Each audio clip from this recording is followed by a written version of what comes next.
I want to thank you all for joining us this evening as we started with a celebration of Mass.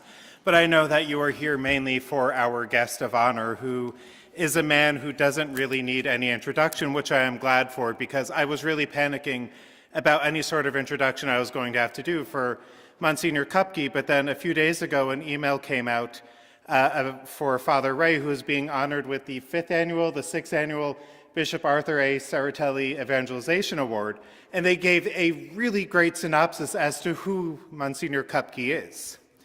Msgr Kupke, co-host of the popular podcast Coffee with Kupke, was ordained a priest for the Diocese of Paterson in 1973 and was named a Prelate of Honor, Monsignor, by Pope John Paul II in 1998. A respected church historian, he has served as Archivist of the Diocese of Paterson since 1976, following archival studies at New York University.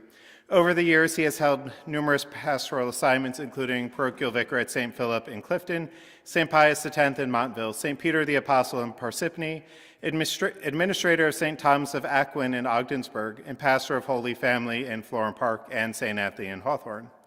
Msgr Kupke has taught widely in the areas of church history, including the medieval church, the Counter-Reformation, and Vatican II. He has also taught many courses at St. Paul Inside the Walls, and most notably helping to form candidates for our permanent diaconate program. He is an author of Living Stones, A History of the Catholic Church in the Diocese of Paterson, and has contributed to major reference works such as the New Catholic Encyclopedia and the Encyclopedia of American Catholic History, and is a member of several historical associations. He also writes regularly on New Jersey Catholic history. So this is who Father Ray is on paper. I have known Father Ray since 2005 when I went into the seminary. He was my spiritual director for all those years. So when I said on Sunday, he knows where all the skeletons are buried, he really does know where all the skeletons are buried. He was at my first Mass, and he can tell you that what you saw tonight and what you saw at that first Mass was probably completely different. A, because it took me a lot longer to say the words, and B, because I was shaking throughout the entire time. Not at this Mass, at that first one. So I have known Father Ray for many, many years. One notable work that was mentioned was Father Ray's history of our diocese called Living Stones, which unfortunately is hard to come by, and I know people have been pressuring him to write an appendix or a version 2 of it. But as he is coming to St. Matthew's tonight, I do want to point out the only reference to St. Matthew the Apostle Parish in Living Stones. Resurrection in Randolph. Several attempts were made from the 1950s on to clarify the status of Catholics in Randolph Township, who attended a number of neighboring parishes. Finally, in 1978, Bishop Rodimer established a parish for the township. Masses were first celebrated in the Randolph Middle School. The church was constructed on Millbrook Avenue in 1983. At the time of the Diocesan Jubilee, plans were formulated for a second parish in the Ironia section of the township. So, Father Ray, you have a lot of work to do, because things have grown since then. But I am very blessed to have you here, so I would give you all the honor of meeting my friend, Msgr Ray Kupke.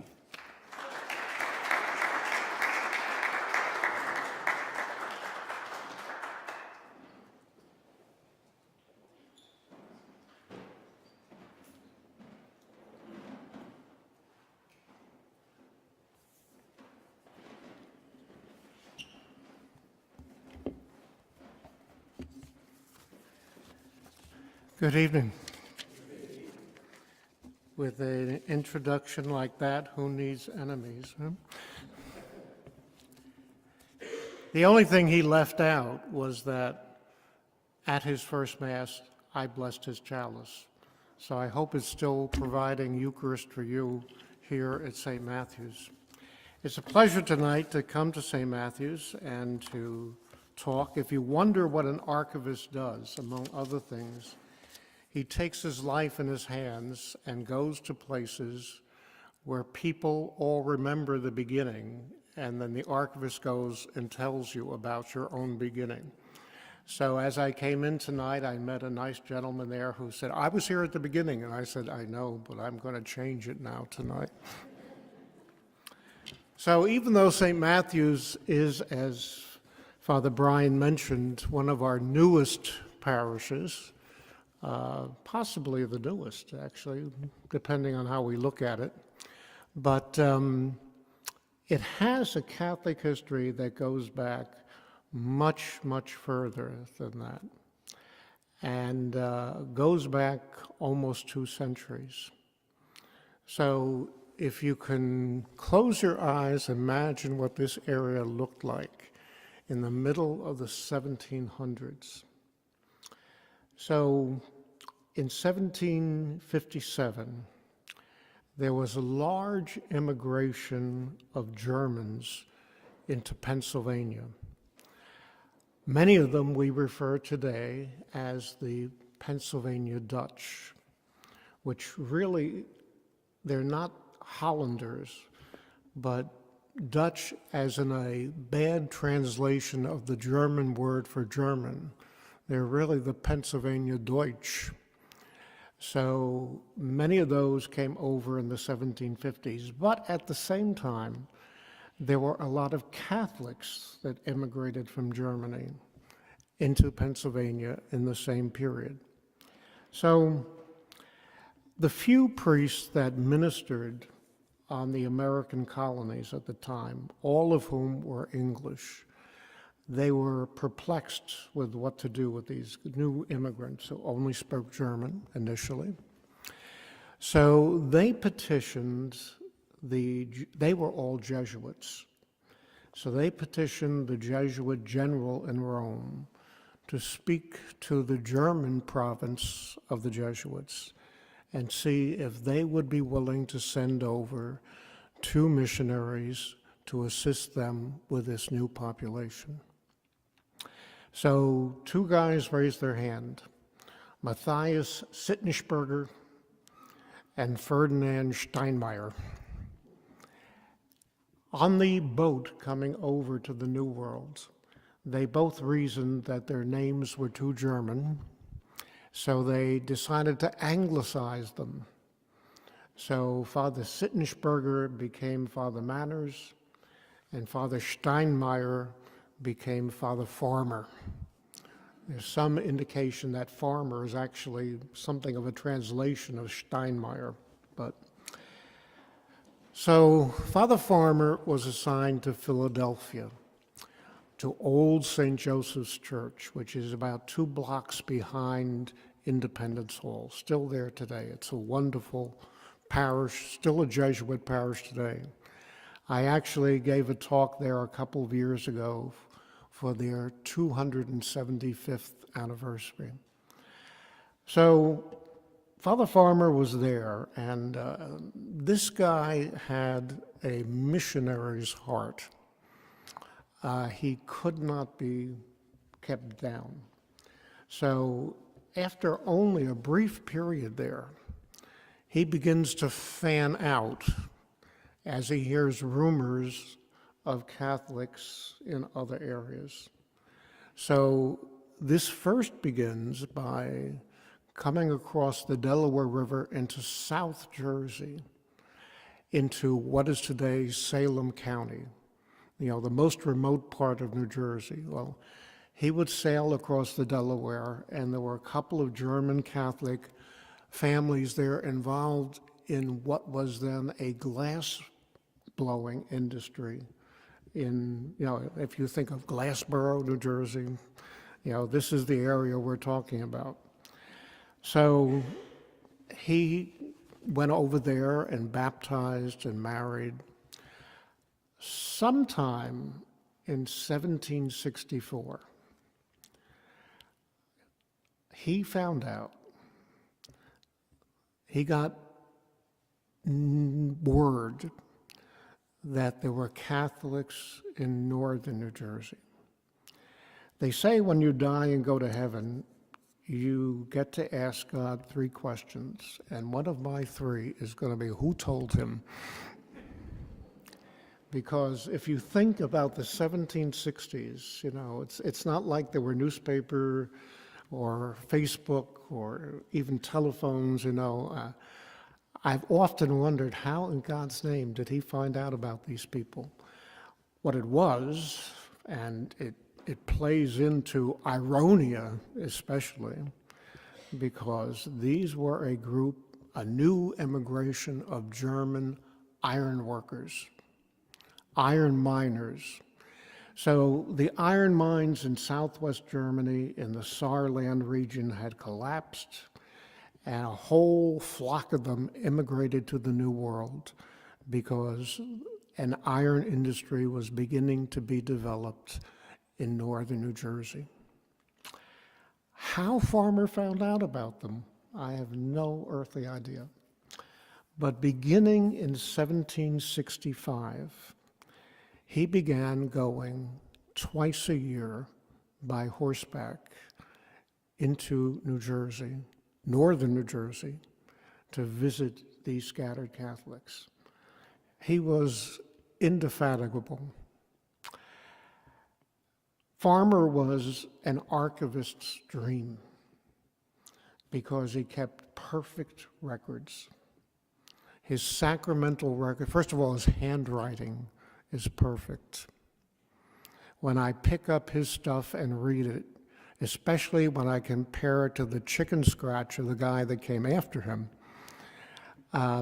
it's perfectly legible, and he kept information not only about what he was doing, but where he was doing it.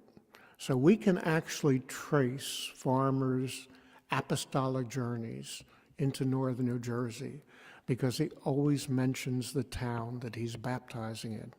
So we know that he came up the Pennsylvania side of the Delaware River.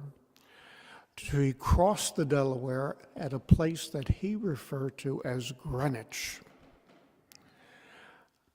Today we call it Phillipsburg. You know, if you know anything about Warren County, the township that surrounds Phillipsburg even today is Greenwich Township. You know, in Farmer's records, he cites baptisms in Greenwich, NC, not North Carolina, but the Latin name for New Jersey, Nova Caesarea. So he comes up along the Musconetcong River. He mentions Change Bridge and other places along, what is it, 557, Route 57 there, coming up the river, all the way up as far as Hackettstown. And from there, he heads into the iron country, into Ringwood, West Milford, Jefferson Township. I can't tell you with absolute certainty that he was in Randolph. But if you look at a map and try and trace a colonial trip that would get you up to the iron mining country of Dover, Mount Hope, Ringwood, it would look like Farmer probably traveled right out there. Probably the Dover-Chester Road was already a colonial post road way back then.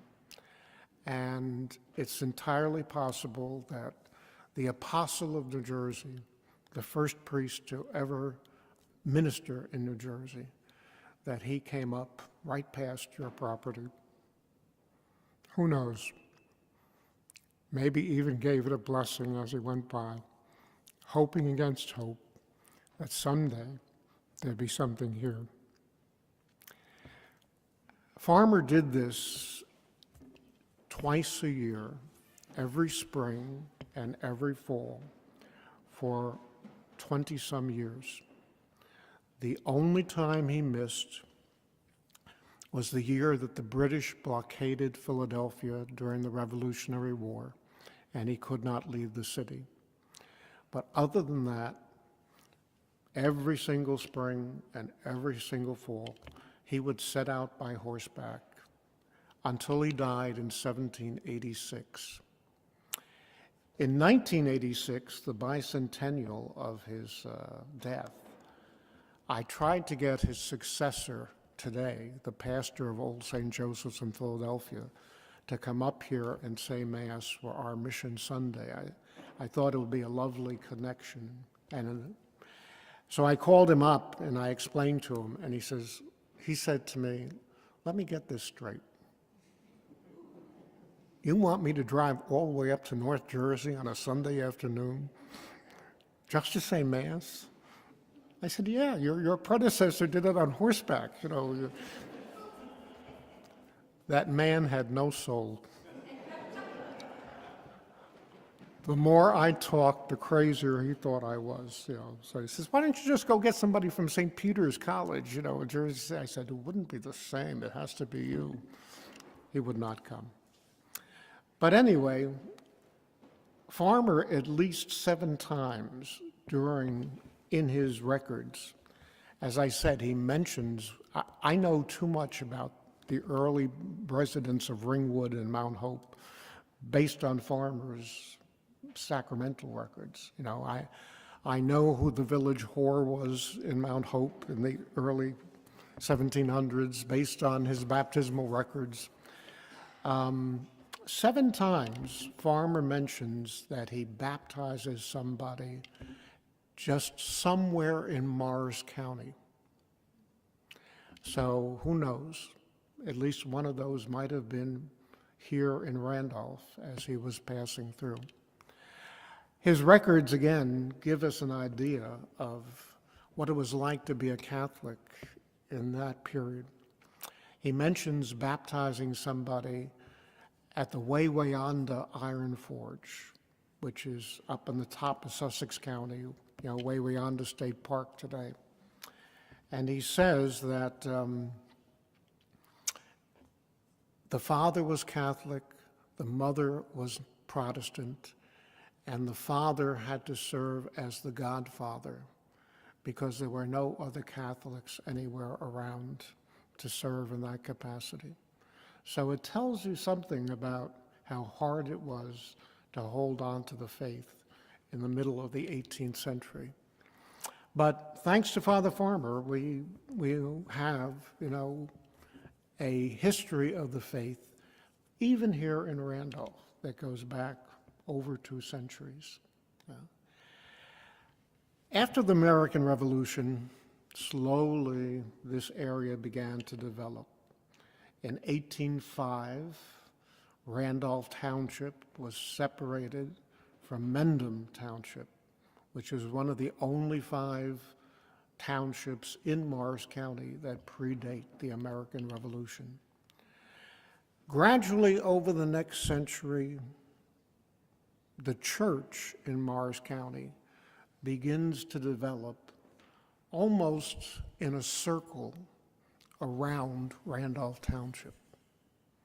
So in 1805, St. Vincent's in Madison was started. Then in 1845, St. Vincent's split off St. Mary's in Dover, and that became a separate parish. And then in 1853, St. Joseph's in Mendham. Then in 1905, Sacred Heart in Dover. And then in 1950, St. Lawrence in Chester. So bit by bit, the church is beginning to grow and beginning to develop and to emerge, again, almost in a circle right around the township of Randolph. Randolph itself, you know, was less agricultural and more a place devoted to mining and also to resorts. It's hard to imagine that Randolph was once a big resort community, but if you look at all the lake communities that still dot the township even today, you can imagine what they were like as places that people would go for the summer only. And the great big Jewish resort at Mount Freedom, of course, had a life all by itself. But with the coming, or the end, I should say, of the Second World War, Morris County began to change immeasurably. All of a sudden, all of those GIs returning from the war. I tell my students in the seminary when we do American Christianity that the single most important person in the history of the Catholic Church in the United States is President Harry Truman, a good Southern Baptist. You can take all the nuns, all the missionaries, all the bishops, and Harry still outweighs them. Because Harry, in 1945, signed a piece of legislation called the GI Bill that gave free college tuition to all the returning GIs from the Second World War. This was enormous. You know, all of a sudden, Catholic inner city immigrant kids that had fought in World War II, you know, their own parents had not graduated grammar school, and suddenly they were going off to college. That was a change that should have taken several generations. But thanks to St. Harry, we always genuflect on Harry, all of it happened in just one generation. So these people, when they came back from the war, they were very young. You know, some of them were drafted by the end of high school. So when the war was over, they still had a whole life to live and also had a whole lifetime of experience already. So they took Harry up on this. They got college educations. You know, Seton Hall was a small little men's college of 280 students before the war. By 1955, it had 3,000 students, and it's all due to Harry Truman. You know, the only Catholics at Drew University before the war were people who worked on the lawn.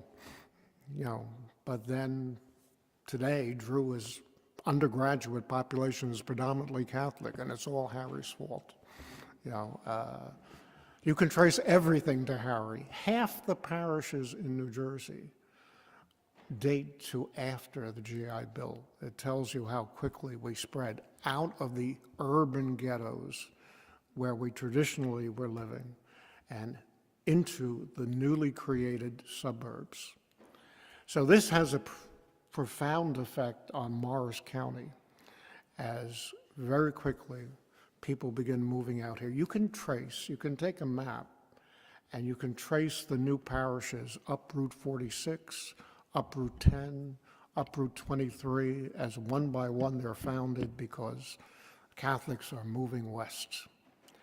Oddly enough, you can see it in another area that has nothing to do with us really. But one of the things that began to define particularly the rural townships like Randolph was the opening of the local high school. You know, prior to the war, if you went to high school, you went to Boonton, Morristown, Dover, Netcong High School at that point existed. You know, but in the 1950s and into the 60s, the not suburban, but the rural at that point, townships of Morris County suddenly began to find themselves with more kids than they could send to these high schools. You know, Boonton High School threw up its hands and said, no more, we don't have any room. We're not building a new high school just because you have more kids in your town. So one by one, the local townships began opening high schools. So it begins with Pequannock Township in 1956, then Parsippany Troy Hills Township in 1957, Roxbury in 1961, Randolph in 1961, Jefferson Township in 1964, Montville Township in 1968. What these high schools do is suddenly give a definition to a township. So a place like Randolph, which had been a collection of farms and small scattered villages like Mount Fern, Mount Freedom, Ironia, suddenly there was a Randolph because there was a Randolph High School, and it brought the township together in a way that had not previously been experienced. So right on the heels of that, in many of these townships, you suddenly had Catholic parishes being formed. So you can look at Holy Spirit, Pequannock, or St. Pius in Montville. They're right on the heels of the local high school being built. And like the high school, they help to give a center of definition to the township. Randolph was one of the last ones to develop in this way. When we hit the 1950s, people who are Catholic in Randolph Township are going to church all over North America. Some of them are going to St. Margaret's in Morristown. Some of them are going to St. Virgil's in Morris Plains. Some of them are going to St. Joseph's in Mendham. Some of them are going to Sacred Heart in Dover. Some of them are going to St. Mary's in Dover. Some of them are going to St. Lawrence in Chester. It all depended on where you lived in the township. You know, as a kid, I had 3 good friends who lived in Randolph Township. And one went to St. Virgil's, one went to St. Lawrence, and one went to St. Mary's in Dover. You know, 3 entirely different parish communities, depending on where they lived in the township. We can see this even in some of the records in the diocesan archives, because basically Randolph is, at that point, a Catholic no man's land. Somebody wrote in and asked for a definition of the boundaries of St. Virgil's and Morris Plains, particularly as it abutted against St. Margaret's and Morristown. So they wrote back at the time and described the St. Virgil's boundaries. And they said they go up the avenue, West Hanover Avenue, somewhere into the middle of Randolph. And then they turn around and come back again. You know, but there was no definition about where in Randolph. This was kind of like terra incognita. It was almost like the New World, you know, in relationship to Europe in the 1400s. But then in 1963, we got a new bishop named James Nava. Bishop Nava was only our bishop for 2.5 years, and half of that time he spent in Rome at the Second Vatican Council. Had he lived longer, God knows what we would be like, but Bishop Nava was a builder and a shaker and a firm believer in small parish communities. He felt that every little community should have its own Catholic church. So he asked his newly appointed secretary, Father Frank Redimer, to come up with a list of small towns in the 3 counties that would be likely places to build a new church. Ironia and Mount Freedom are both on that list of towns. So was Pine Brook, so was Long Valley. Unfortunately, Father Redimer had spent his whole life in Morris County. He knew too many small towns. He knew where everybody was hiding in Morris County. Unfortunately, Bishop Nava died, you know, after just 2.5 years. So the list, for the most part, just stayed put. The next bishop, Lawrence Casey, when he came in 1966, he was adverse to doing anything in terms of new parishes or even new church buildings.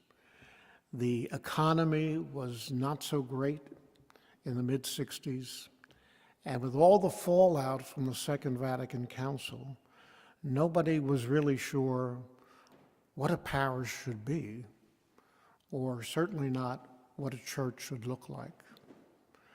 During Casey's 11 years as our bishop, there were only two parishes that got to build a church: St. Clement's in Rockaway Township and St. Thomas More in Convent Station. They had to because they had both been formed under NAVA, and neither one of them had a church building. So they had to build something so that they could exist. And neither one was a happy event. Thomas More got picketed when it was designed, and the church in St. Clement's, without a center aisle for brides to come down, they have been fighting about that church ever since. So Bishop Casey was not very much prone to building churches or opening new parishes. But then he dies, and as his successor, lo and behold, in its wisdom, Rome lands on Father Frank Rodimer as the new Bishop of Paterson. Frank still has that list in his pocket. Father Rodimer, Bishop Rodimer, loved Bishop Nava. He felt that he learned a great deal about being a bishop from him. And he bought into Nava's idea of smaller, more intimate parishes. So within a year of his appointment as bishop, Rodimer takes out that list and founds the first new parish in over a decade at Resurrection in Randolph. I should mention that as much as Bishop Casey was opposed to doing anything like that, he did put one tentative toe in the water in 1975. By that point, things in Randolph were so growing, so bustling, that Bishop Casey agreed to a formal survey of the Catholics in Randolph Township. So in 1975, he assigned a priest, Father Daniel Vecchiolo, to take a survey and see whether there was enough interest in Randolph Township Catholics to form a new parish. Father Vecchiolo rented an apartment on Quaker Church Road and started going about the survey.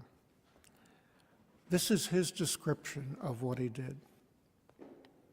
This is Father Vecchiolo's own words. I responded to a call for volunteers from the priest senate and the bishop to do a survey in Randolph Township on the prospects for beginning a parish there. For this, I composed the forms to be used, wrote a covering letter, and prepared the forms for distribution. After taking up residence in an apartment in Randolph, as mandated, I hand-delivered 5,000 forms throughout the entire township. As the information was returned, I collated the results and wrote a report for the bishop, the personnel board, and the priest senate. During this time, I was also responsible for saying Mass for the residents of Randolph. Bishop Casey terminated the survey before the allotted time, and based on my recommendations, decided that it was not yet time to do a parish in Randolph Township. 3 years later, in 1978, Bishop Rodimer, who felt that the survey had been a mistake, and certainly the results of the survey had been misinterpreted, ignored the survey and founded Resurrection in Randolph, the first of about 10 new parishes that he would found one by one in places like Sparta and Long Valley and Hamburg. So all of a sudden, that began a church in Randolph. Not coincidentally, the new church was very close to Randolph High School, the center of town. But it was only a couple of years, as Father Brian read out of my book, before Bishop Redimer went back on that list, and there was Ironia. And so in 1987, he commissioned Father Dave McDonald, because the reports coming in from Resurrection showed that the growth in Randolph Township was enormous, and the growth in the Catholic community in Randolph Township was enormous. There should have been some complaint from the pastor of Chester, because many of the Ironia Catholics of the time were heading in that direction. But he was busy complaining about the establishment of St. Elizabeth Ann Seton in Flanders, which he was deathly opposed to, even though it was his fault it started. St. Lawrence had such an abundance of religious education kids that they began renting out the Flanders School for the overflow, and then began saying Mass there on the Sundays that there was CCD. And why he thought that that would not develop into something, I have no idea. But when it did, he was taken aback and fought it tooth and nail. So he didn't even notice the attack on his left flank coming out of Ironia. It hardly even, it was a done deal before he even noticed that it was happening. So he basically lost the two ends of his parish within just a very short time. But Father Dave came with a great deal, since it's the octave of St. Patrick's Day, a great deal of Irish charm and wisdom, but also a missionary's heart. If you remember the day that this church was dedicated, in his remarks afterwards, Father Dave said that on the day he was ordained a priest, he asked God if someday he could build a church for him somewhere. So St. Matthew's was kind of already blooming without you ever even knowing it. It was already growing in his heart. So the last piece of my presentation tonight is how you got your name, St. Matthew. Your name is older than the parish. In 1937, when the first Bishop of Paterson was appointed, Bishop McLaughlin, he immediately began establishing a series of new parishes dedicated to the 12 apostles.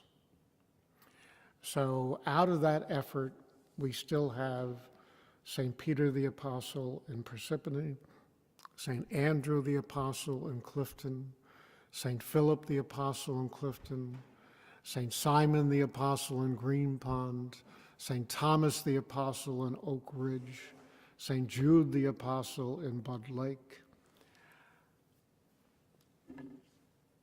There were two small churches that were founded in that period. St. Bartholomew the Apostle in Lafayette and St. Matthew the Apostle in Walpack, way out in Sussex County. If you know where the Walpack Inn is, just go about a mile or two north of there, and that was where the original St. Matthew's Church was. But it was always tiny, never had a resident priest. But then the federal government came in with the Tox Islands effort and bought up all that property. And so St. Matthew's was bought up by the government. the little church was knocked down, and that was the end of it. So fast forward to the 1980s, Bishop Rodimer, who knew a great deal about the history of the diocese, since he had lived here all his life, knew that there were these two unused apostolic names sitting in the back room, St. Bartholomew's and St. Matthew's. And it was his mind to use one of them for the new parish in Randolph. And since your neighbors already had produced a list of parishes dedicated to the four evangelists, St. Mark's and St. Luke's, you became St. Matthew's, not St. Bartholomew's. And so out of that effort, St. Matthew the Apostle in Randolph Township was founded. So that, in a very brief survey, takes you through 200 years of Catholic history, from Father Farmer possibly galloping past your property in 1768, right down to your coming together tonight. So it's a delight to have had the opportunity to speak to you, a delight to see Father Brian again, and if you have any questions, I would be happy to try and make up answers.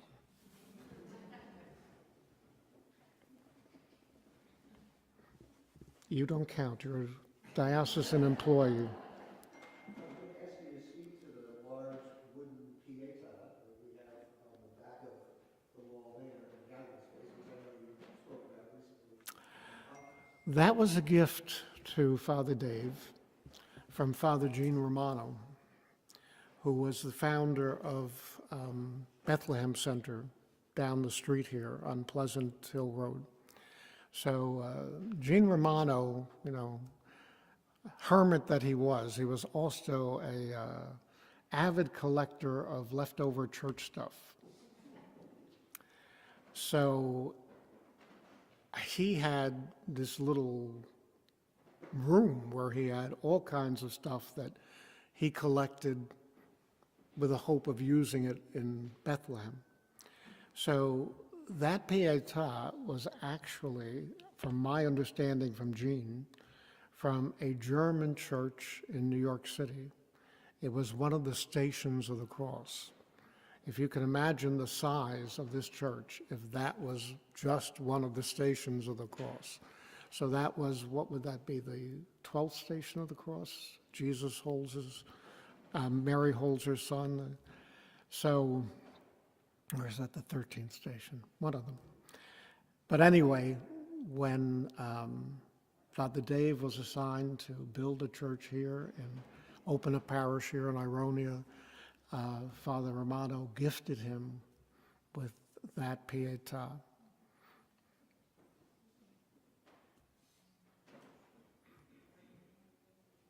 Yes. Did Father Farmer ever talk about Bill's luncheonette? I'm sorry? I still can make up an answer.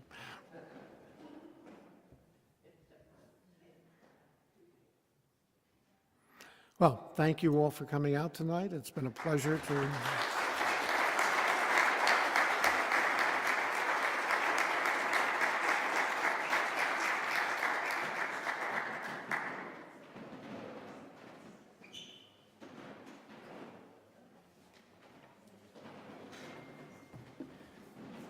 Father, thank you so much.